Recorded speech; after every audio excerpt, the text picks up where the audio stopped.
Nancy and Richard Lyon live a perfect life. Very warm and friendly, very caring for each other. They seem to have lots of friends. They seem to enjoy each other. In a perfect neighborhood. The people who lived there believed that they were somewhat insulated from the ugliness of the outside world. Or so it seems. In reality, nothing can protect them from each other. I mean, this was a long, ongoing killing. Some very elementary mistakes. Trying to process that information in my mind, like how on earth could that happen? Love may be blind and marriage bliss, but divorce is murder.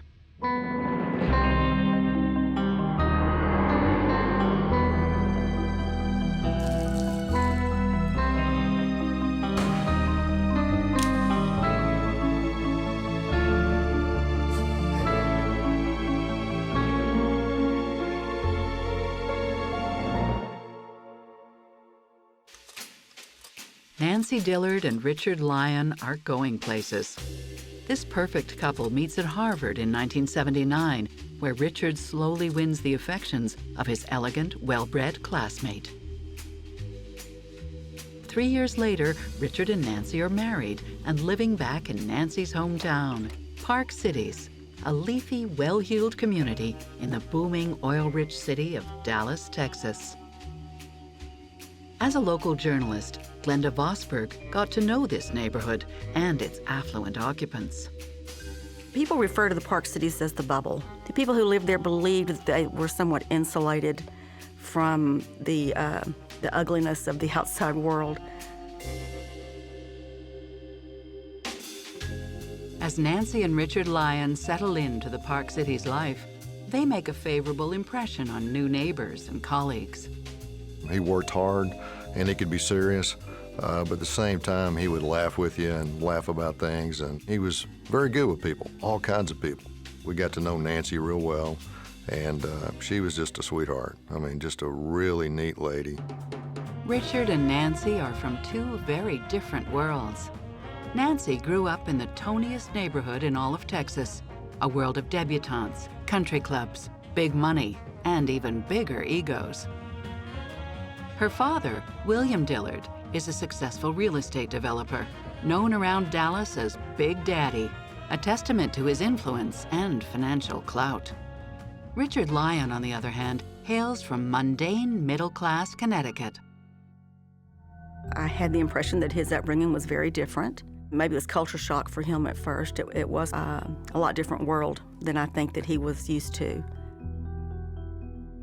Relationship expert Stacy Kaiser and forensic psychologist Brian Russell see the class difference as a crucial element of this marriage. Nancy was raised really at the top of the hierarchy, and Richard was much more of a simple guy, raised with simple things. And those two things are bound to create problems between them.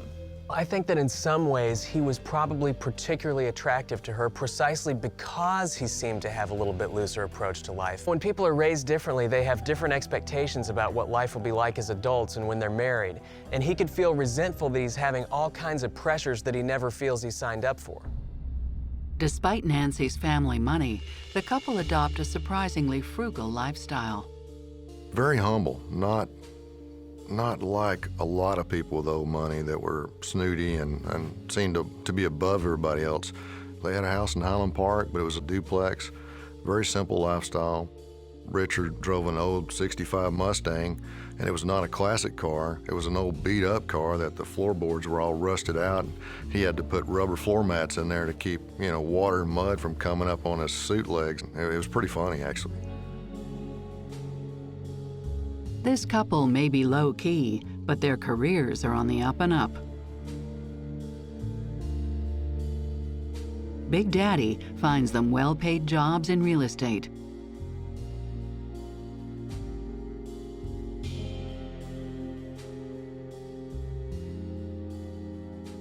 Richard, frankly, helped me get started.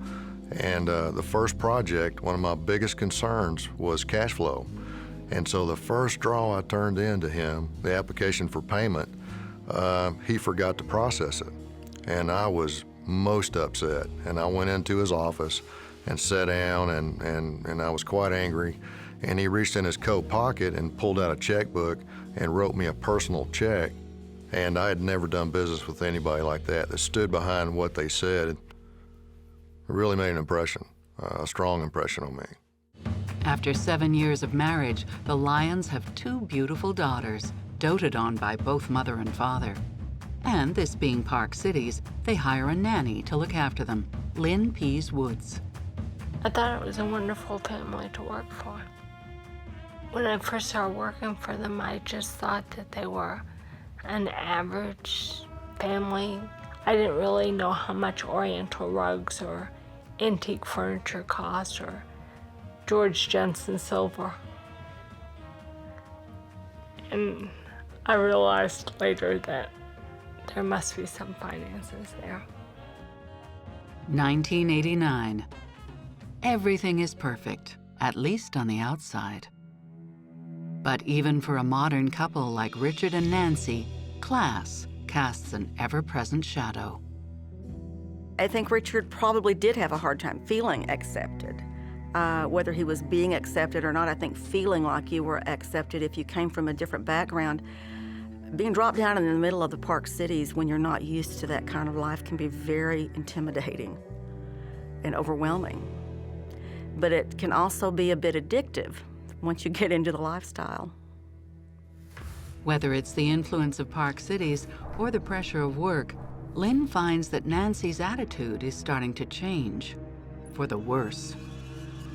She always wanted to make sure she got her money's worth from me. She would come home and she would say, "Lynn, what did you do this morning?" And I would go through, well, I made the fruit salad, and she said, well, that shouldn't take that much time. Perhaps Nancy resents Lynn for her strong emotional bond with their 2 young daughters. I didn't think she valued me as much as she should because I adored her children so much. But Lynn finds Richard friendlier and more generous. He was nice to me. Sometimes very nice, like he would cook me dinner before I got there on a Saturday night to babysit for them while they went out.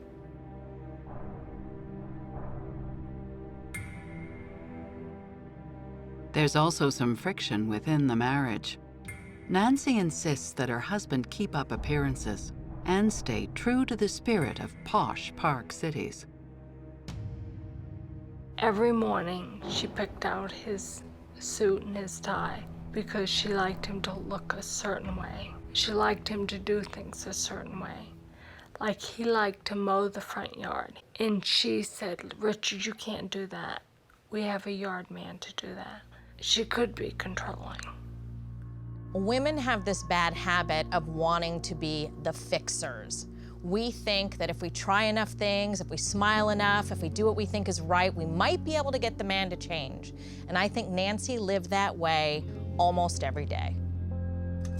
But Richard is becoming increasingly secretive and suspicious.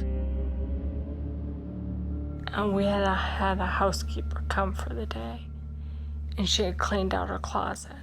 And so I went up, and there was $5,000 in cash on the bed. So I called Nancy, and she came home, and she thought that it must have been some money from rental property. She wasn't sure what it was. She asked Richard, where did that money come from? But I think that was a little bit of concern. But there are some things that even Nancy cannot control. At a detox center in Tucson, Arizona, her older brother, Bill Jr., is undergoing treatment for alcoholism. The Dillard family, with Richard in tow, pay him a visit. They undergo family therapy sessions in an attempt to help his addiction. Nancy feels compelled to confess some shocking family secrets. In their early teenage years, she and her brother would often engage in sexual play, a relationship bordering on incest. Perhaps these skeletons from Nancy's past were better left buried. Her brother, Bill Jr., may not have appreciated airing their secrets in public. And the admission did nothing to help Nancy and Richard's sex life. The impression was that her emotional problems affected her relationship. She was a little withdrawn from him, maybe even a little cold sexually, and that maybe that part of their marriage was not up to what Richard wanted. Even if it's just a case of two kids playing doctor and nurse's children, it could easily affect Richard. You don't want to think about your life partner having had any kind of physical contact like that with a relative. I think that a supportive husband would have tried to do whatever he could to help his wife do the work that she needed to do in therapy, or do whatever she needed to do to sort of get past that in the marriage and be patient with her as they tried to restore their normal marriage relations with one another. Perhaps Nancy's confession has pushed Richard away. Perhaps it's her controlling behavior. Whatever the true reasons, he starts looking outside the marriage for solace. I was shocked at that. Nancy found out. And she was very upset.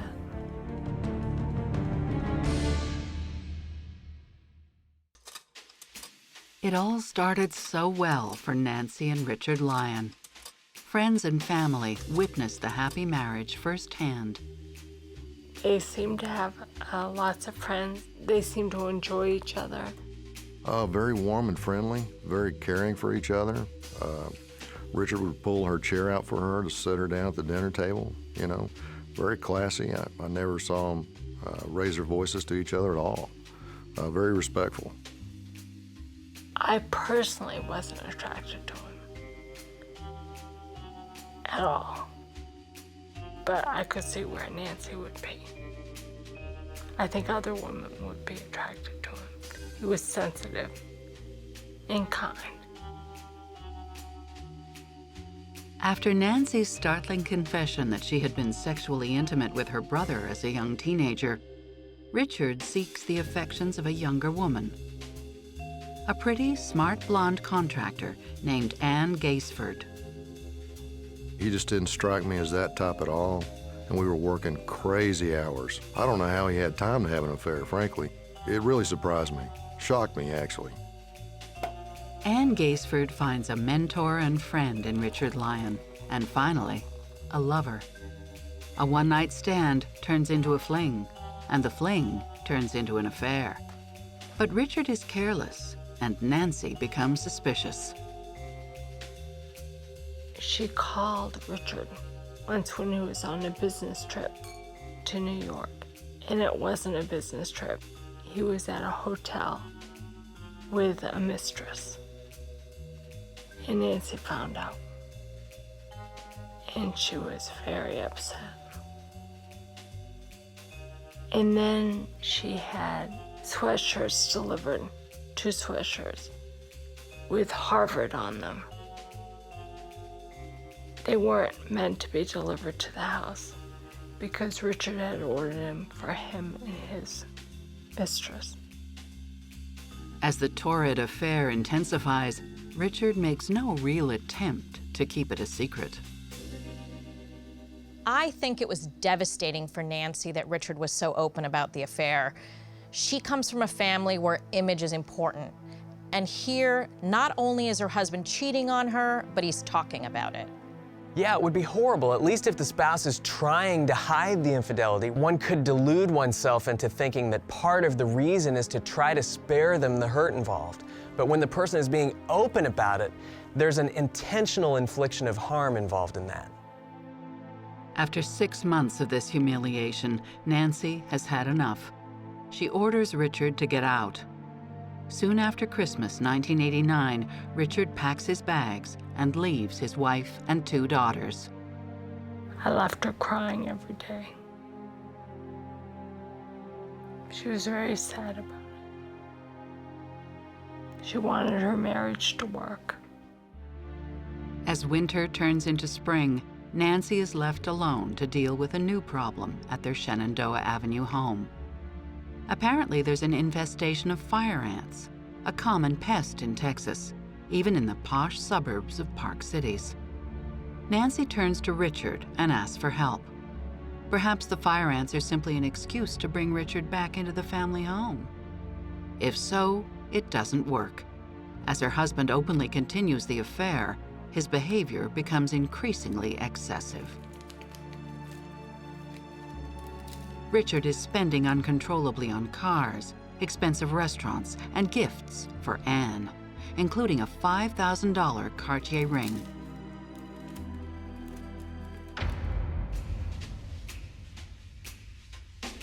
He was buying expensive jewelry, and she knew she wasn't getting any of it. And so that was a warning sign to her. And she confronted him about those things. She was very upset.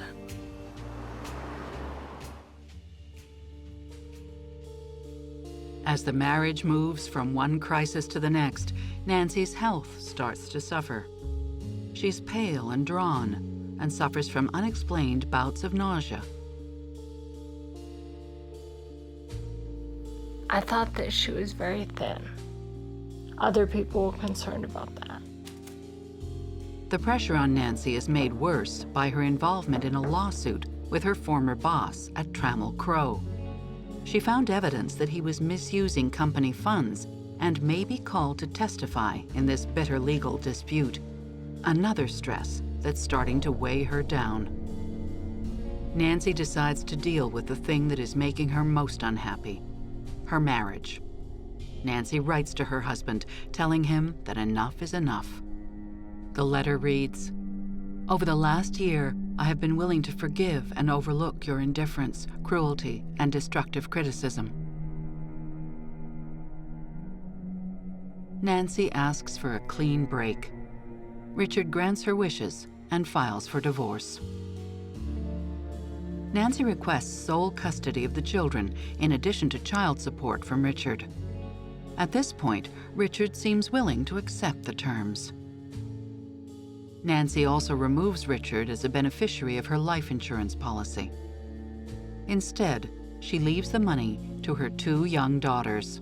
She didn't want Richard to get it because he was out of the house. And she thought he was going to divorce her. And she definitely wanted the children to benefit from it.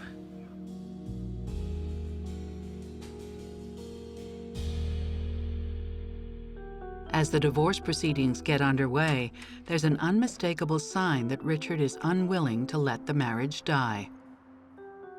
Nancy receives an unexpected gift, a gift that she assumes is from her husband.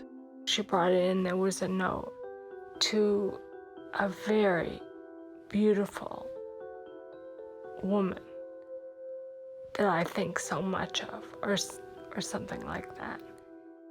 And so I was like, oh, Nancy, this is so nice. But she was a little dubious about it.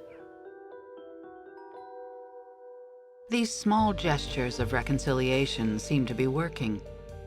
Nancy and Richard even go on dates together.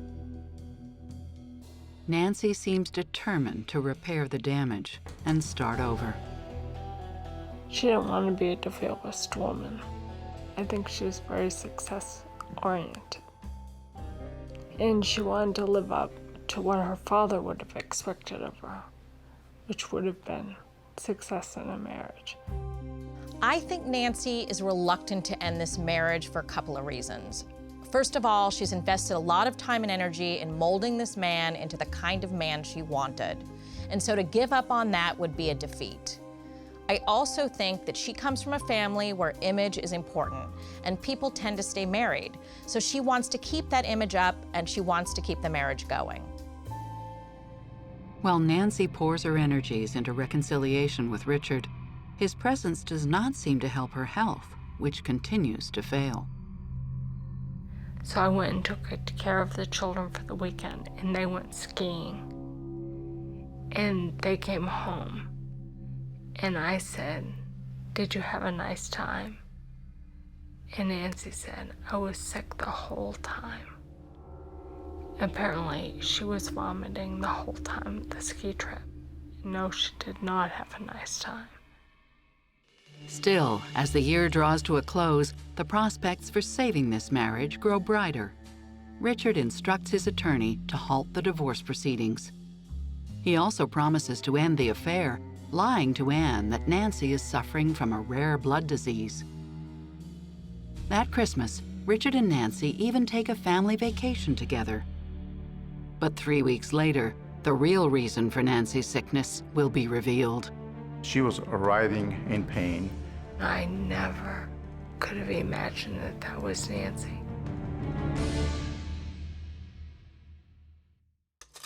Nancy Lyon has endured her husband's infidelity, but is determined to make her marriage work. By January 1991, just as the marriage seems to be getting back on track, the unexplained nausea that has been plaguing her for months becomes impossible to endure. As her pain becomes severe, Richard rushes his wife to the hospital. A family friend, Gary Perkins, finds him in a state of shock. He seemed very distraught, very upset, very worried about what was going on.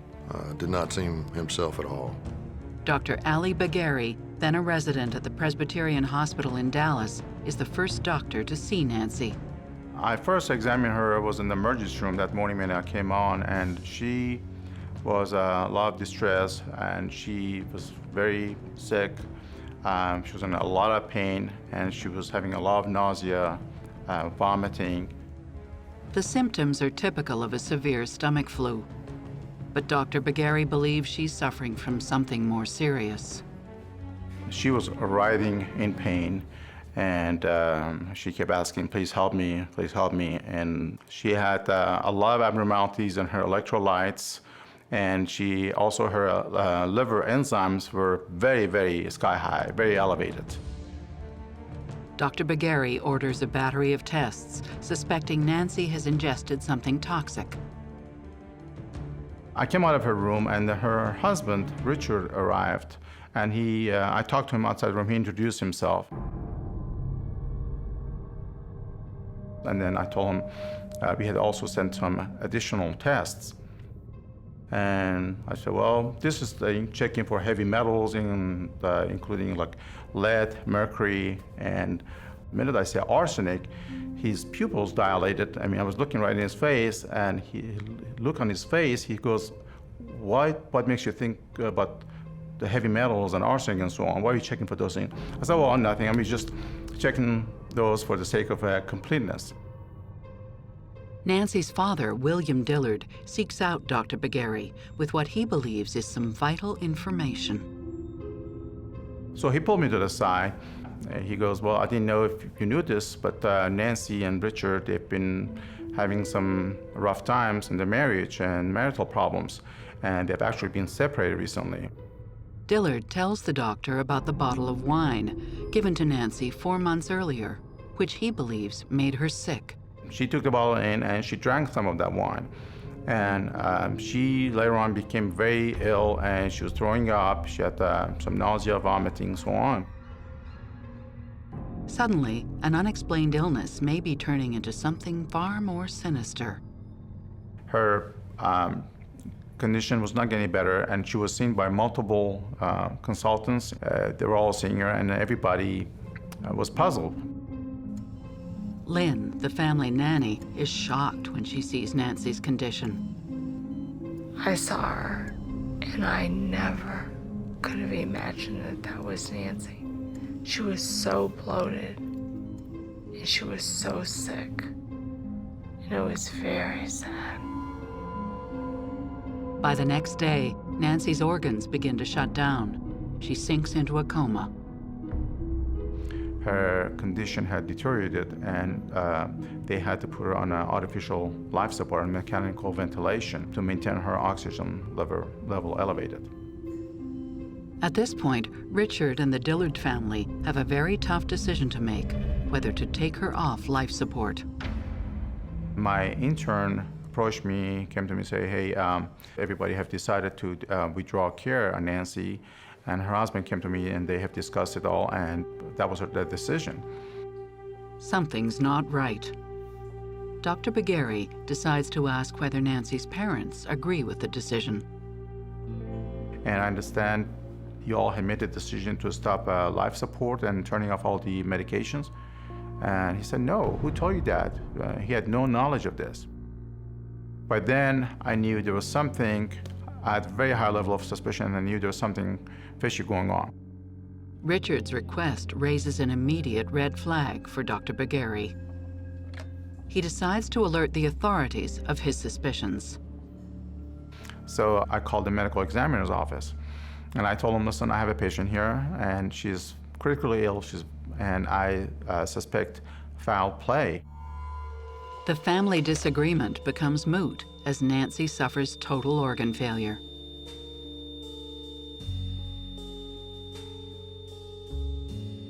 Within a few hours, her heart stops and she dies. I was actually there at the hospital with Richard when she passed away and drove him home from the hospital. And it was a very sad day. It really upset me, and I was more shocked than anything. I just couldn't believe someone as healthy as she was and beautiful could pass away that quick.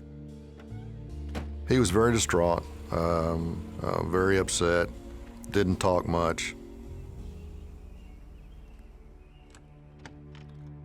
The news of Nancy's death shocks the residents of the Park Cities neighborhood and quickly becomes the subject of rumors and gossip. Some of those rumors hint that Nancy Dillard Lyon did not die of natural causes. I couldn't believe who would have poisoned her. Will a startling deathbed revelation lead to a killer?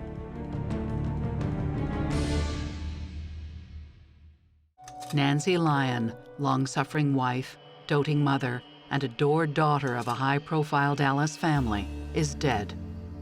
The official cause of death is declared to be septic shock, but the doctors and her parents suspect foul play and order an autopsy. Meanwhile, Nancy's husband Richard starts the process of tying up her financial affairs. I said, well, Richard, if you're gonna look into the life insurance policy, don't be surprised if it's been changed. And he said Nancy would never do that without discussing it with me. In fact, Nancy did change the policy. Their 2 children will now receive all the money. I think he wanted the money. Wouldn't anybody prefer $1 million to nothing? News of the doctor's suspicions have now reached the ears of the Dallas Police Department. Detectives pay Dr. Bagari a visit. They asked me everything from the beginning till the end, what had happened. And what Dr. Bagari has to say will shock investigators. He recounts the last conversation they had before Nancy slipped into a coma. She told him that she'd taken unmarked pills given to her by Richard. She said, well, he has been giving me this capsules, and he said, these are vitamins, these are good for you. She also tells Dr. Bagari about an outing to the movies. Richard bought her a soda with something suspicious floating on top. It was dark in the theater, and then she said she took a sip out of it, and she said it tasted awful. And she looked in the cup, and then there was a powder, and it was like a powdered aspirin. Finally, the test results come back. The heavy metal screen confirms the worst. Nancy has been poisoned with arsenic. Her urine arsenic level was sky high, very elevated. So, I mean, it was arsenic poisoning. And then you put all the pieces of puzzle together, the labs, everything else is all fit. Arsenic kills slowly and painfully. At first, there are headaches, vomiting, and diarrhea. Then convulsions and cramp. Lungs, kidneys, and the liver start to fail. With high doses, coma and death are inevitable. Nancy Lyon dies from a poison that used to be called inheritance powder. The medical examiner, they called it the cause of death was acute on chronic arsenic poisoning. They had found arsenic in all her organs, including her liver, her spleen, her lungs, her hair, nails, every organ in her body. The autopsy proves that the poison was ingested over many months. Her death, if it proves to be murder, amounts to a long and deliberate act of homicide. The case becomes a criminal investigation, and the police focus on the most obvious suspect. 4 months after Nancy's death, Richard Lyon is charged with first-degree murder. Friends and neighbors are stunned. I couldn't believe who would have poisoned her. I didn't assume it was Richard. I didn't know how she got poisoned. I was shocked, and then trying to process that information in my mind, like how on earth could that happen? Or I couldn't believe that they had arrested him. You know, it really upset me, like what on earth is going on? I just couldn't understand that at all. Arsenic is kind of a really terrifying way to murder someone. It was a high-profile family, so it was everyone knew the people involved. They just seemed like a loving married couple to me. And I wouldn't have thought that in loving parents, I couldn't imagine this ever happening. I thought he was innocent, you know, just based on his character and the way he conducted himself around me. And he was a very stand-up guy. We we were convinced that he did it. I wasn't convinced I could prove it. Richard was our only suspect really we ever had. We knew it was going to be circumstantial, and it was going to be difficult because of the personalities and the notoriety. What's more, Sims has no direct proof that Richard administered the poison. Well, originally, we looked really hard to try to put arsenic or poisons in his hand where he would have obtained it, evidence to prove that he had access to it. Prosecutor Sims turns to the Lyons' friends, family, and colleagues, exploring motive and opportunity. You had to understand Nancy, I thought, before you could understand how this happened. And I finally understood. I learned enough from her friends and family. I finally understood her. She suspects Richard wanted to keep the family connections without the inconvenience of staying married. He did not want to move outside of the Dillard circle and lose the acceptance in what came with being known as a Dillard. He wanted the children.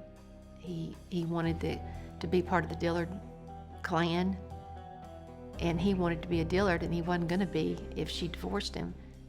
He didn't just not want to be married to Nancy anymore. I think he kind of despised her, and he wanted her gone. But those who know the family are convinced of Richard's innocence. I think he came across as a loving father, very loving father, really loved his daughters. And it's difficult to understand how a loving father could just decide to kill their mother. Richard's defense lawyer, Rob Guthrie, quickly dispels the notion that this will be an easy ride for the prosecution. Guthrie claims that the trial will be nothing short of a Perry Mason whodunit. He has not just one alternative suspect, he has 4. The judge, John Crusoe, is unsurprised by Guthrie's showboating tactics. It's not unusual, I think, a lawyer of that caliber and a case of that magnitude to make those kinds of statements, because it will be going to trial, and whatever they say will be publicized. Get some expectations that this isn't some lay-down case, that the state's going to come in and roll over this guy, but there are other suspects out there, and it's lots of intrigue and all that. And when the trial begins, it causes a sensation. You couldn't go to a party or a gathering or a school or community event in the Park Cities without hearing about the trial and the story. You couldn't. Everyone was talking about it. The trial has been underway barely a few hours when Guthrie introduces his first suspect, Nancy's brother, Bill Jr. The Dillard dirty laundry is hung out in full view of Dallas society. Under cross-examination, Nancy's father admits that incest between Nancy and Bill Jr. took place, but dismisses it as 2 kids playing doctor. Defense attorney goes up and he hands the father a stack of paper that I'd never seen before, the father had never seen before, and asked him to identify it. And he said, well, is that Nancy's handwriting? And he said, yes, it was. And then they start reading off the paper. And I'm kind of at that point a little helpless because I'm not sure what all it says. The papers are pages from Nancy's handwritten notebook. The note suggests that Nancy was terrified that her brother wanted revenge after she revealed their incestuous past. It reads, "Fear of reprisal, fear of Bill and what his desires are, sex, sick sex, incestuous with me, my girls." It makes Bill Jr. a possible suspect in the murder of his sister. So I had to just sit there and just act like I knew what was happening and everything was fine. And I'd seen enough of her handwriting to know it did look like hers. And I thought, there's got to be some way either to disprove some of this stuff or he's not guilty and we got the wrong guy sitting here. I do think it's possible that Nancy's brother harbored anger towards her. She humiliated him in the family. And over time, he may have grown angry. However, I do not believe that his anger would have resulted in a long-term poisoning. Yeah, it would have been a rage killing if it were the brother, in my opinion. One single violent incident. If that's not enough for the bewildered jury, Richard's attorney introduces a second possible suspect. Nancy's former boss, David Bagwell, has been sued by the company for misappropriating over $700,000. Nancy was a potential witness against him, and because of that, it seemed she was a target. Richard's defense lawyer produces a letter written to Nancy, which contains a terrifying threat. It reads, "Stay out of the Bagwell case, or you and your family will face the wrath of God." Nancy had been scheduled to testify against him, and he had a brother that was a doctor that worked at the hospital where Nancy died, and so the theory was there that they killed her because they were angry at her, and that was the most I ever understood about that. In order for a person to poison another person in the way that Nancy was, they'd need to have access. And so it's hard for me to imagine that a former business associate would have the kind of access needed to make her as sick as she became. A third suspect did have access to Nancy, the nanny, Lynn Pease Woods. Richard's lawyer claims she has an obsessive attachment to the two girls and wanted them for herself. Other people said, well, I know Bill Dillard Jr., and I know Richard, and I know neither of them would have killed Nancy. It must have been the nanny. Richard wanted to make it look like I wanted to kill Nancy and have the children at my house. Lynn protests that she never wanted the two girls for herself. I had no intentions of having them live with me. I just liked for them to come and stay. I surely wouldn't murder. I didn't have any criminal history, or it wasn't in my lifestyle or anything. It just was bizarre. The nanny couldn't have been a sweeter, nicer person. And not that you can't be fooled, but we spent hours talking to her. She loved the kids. She would have never. She loved Nancy. This trifecta of murder suspects doesn't do much to deflect attention from Richard. But a fourth suspect is about to tip the case on its head. She was taking the arsenic to make herself sick in order to get him to come home.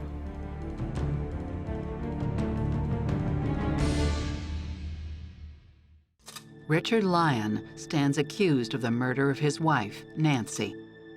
A murder committed slowly and painfully over months with small doses of arsenic. But Richard's lawyer, Dan Guthrie, believes he's got evidence that will absolve his client. He says he will prove that Nancy took her own life. And to prove it, he revisits the fire ant infestation at the family home on Shenandoah Avenue. The defense calls a witness who claims it was Nancy who paid a visit to the chemical company, asking about ant poison. That witness is company owner Charles Couch. She inquired about ant killers. I said, we're not in that business. And I said, to buy the chemicals you want, you got to have a license, you know. You could tell she was a smart woman, you know. When you're talking about chemical formulation stuff, you can go over people's head real fast, but she seemed to grasp a lot of what I was trying to tell her. The defense even produces a receipt, which shows in black and white that Nancy, not Richard, had ordered massive quantities of arsenic trioxide, enough to kill the entire neighborhood. And according to the nanny, there was no fire ant problem at Shenandoah Avenue. The children played out there every day. We went out there to the garden every day. There were no fire ants in the house or in the backyard. Guthrie argues that there's only one reason why Nancy ordered arsenic. She wanted to take her own life. Under great pressure at work and at home, was this a cry for help or a genuine suicide attempt? And in her deathbed confession, did she deliberately try and frame her husband for her own murder? You know, my job, in our line of work, anything's possible. I mean, people do the damnedest things all the time. An expert psychiatrist, James Grigson, testifies for the defense. He says Nancy took the poison in order to bring Richard back home and save the marriage, a ploy that went horribly wrong. He took the stand and testified that he believed that she'd killed herself. And we were floored. I mean, it was outlandish. And so we kind of sit there with our mouths, our jaws dropped. It was just outrageous that would even be. And then when I asked him on cross, I said, well, how did you come to this conclusion? Did you know her? No. Did you ever meet her? No. Have you talked to her family? I went down a long list of, have you talked to these people? No. I asked him if he had ever met the defendant. No. And I said, well, Dr. Grigson, where do you get it? Where does this come from that she killed herself? From reading the newspaper, the facts in the newspaper. I don't think that's possible at all. First of all, when women tend to want to kill themselves, they try to do it as painlessly as possible, typically with sleeping pills, something they're not going to feel. And this experience that she went through was extraordinarily painful and traumatic. Now, there is such a thing as factitious disorder, where somebody doesn't want to kill themselves, but they want to make themselves sick for the attention that they'll gain. But when someone does that, they don't tend to actually do something that's horrendously painful, like poisoning oneself with arsenic. They tend to just fake the symptoms. There's no need to actively actually create the symptoms. Lynn is convinced Nancy was not suicidal. She cried all the time when I was working for her at the end. So I went and said, Nancy, are you considering suicide? And she said, heck no. She said, I have a lot of problems in my life, but that's not one of them. The theory was that if she were sick, that Richard would come home. He would come home to take care of Nancy and come home to take care of the children. Arsenic seemed a bit extreme. If you were going to make yourself sick, there are a lot of other ways to do it. But that was the theory. The defense appears to have the advantage, but a key witness is about to change the course of this trial. Charles Couch, the chemical company owner, is supposed to confirm to the court that the receipt for arsenic, signed by Nancy, is genuine. Much to the surprise of Richard's attorney, Couch takes a good look and says the receipt is a fake.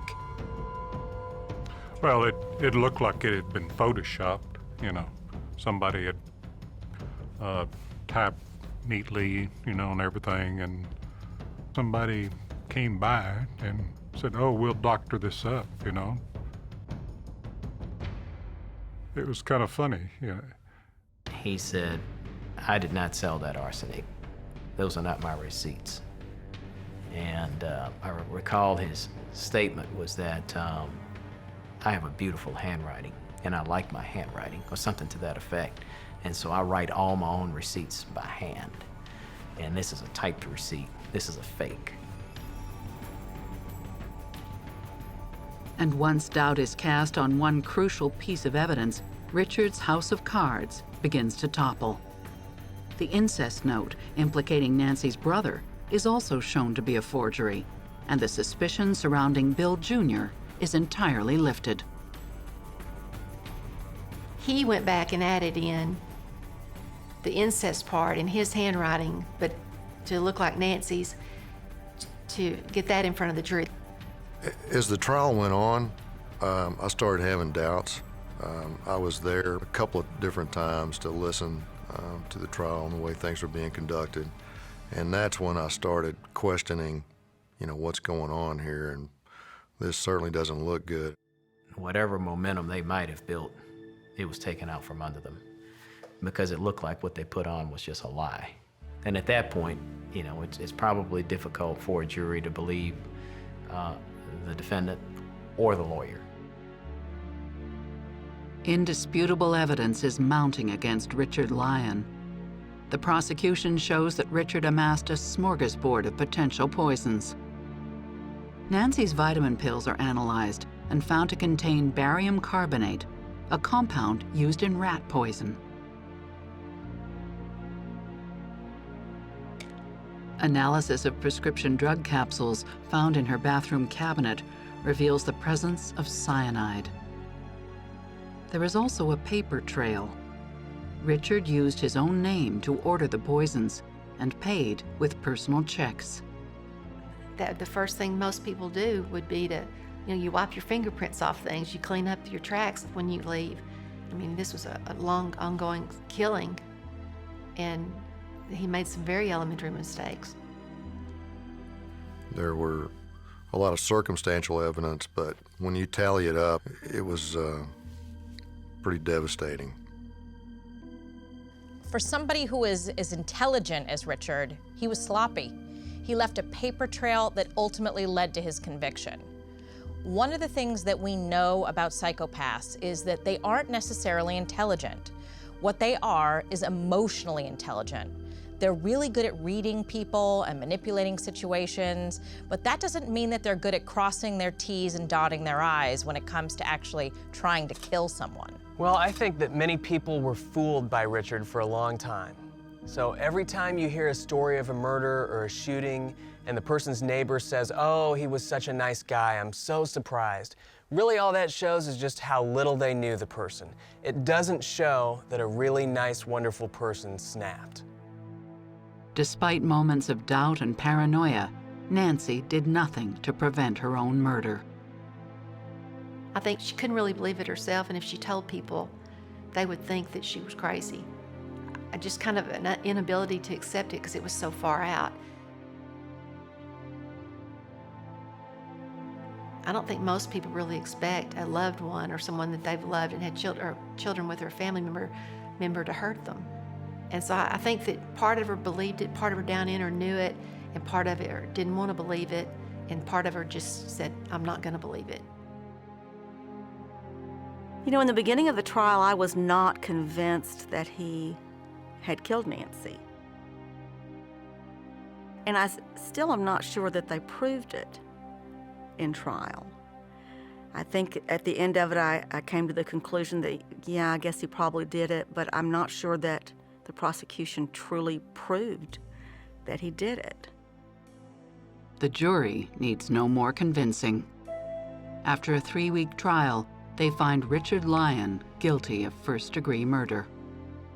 Richard is the only person in the courtroom who appears to be surprised. There's all kinds of murders. People die in different ways. Arsenic is something that you have to plan to do. You have to acquire it. You have to get the guts up to deliver it. You have to figure out a delivery method. And you have to do all those things, and then it works a little by little by little. So you have to be committed to keep doing it. To me, that's just as personal as a stabbing or strangulation. And in this case, you're watching your wife, the mother of your children, slowly die, and you just keep giving doses and doses and doses until you accomplish your goal. To poison somebody over a period of time like that, that's pretty dastardly as far as I'm concerned. And I didn't really see any option other than the maximum sentence. That's what I thought was appropriate, and that's what I assessed. To the relief of the Dillard family, Richard Lyon is sentenced to life. Nancy's brother, Bill Jr., is granted custody of the Lyons' 2 daughters. Richard continues to protest his innocence. He just never seemed like that kind of person at all. I can't even fathom how that could happen. It still is just unbelievable to me. Oh, I was sad. I was sad when they arrested him. I was sad when he was convicted, because that was the end of what I had thought as a very wonderful, loving family.